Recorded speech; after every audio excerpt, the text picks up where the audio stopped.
आइए लोकगीत गारी सुनाती हूँ।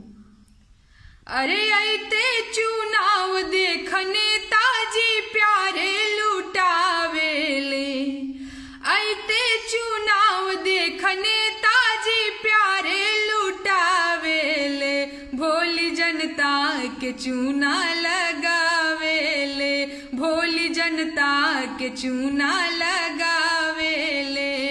अरे शासन प्रशासन के अंगुरी पे आपन नचावेले, शासन प्रशासन के अंगुरी पे आपन नचावेले, भोली जनता के चूना लगावेले।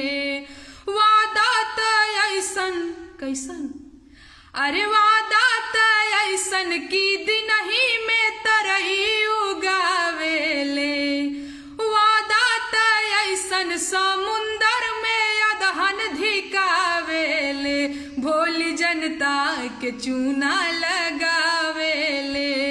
अरे काम पूछला पे हो चानी के बार खजुआवेले, काम पूछला पे पहेली बुझौल बुझावेले, भोली जनता के चूना लगावेले, भोली जनता के चूना लगावेले। आगे पीछे चर गो इडिया मीडिया जुझावेले, भोली जनता के चूना लगावेले। बिना लगन के निकहन के इमली घोटावेले, ए माओ माओ माए मखूबा हिलावा मेरावेले, भोली जनता के चूना लगावेले, ए हो हाँ धई के चूना लगा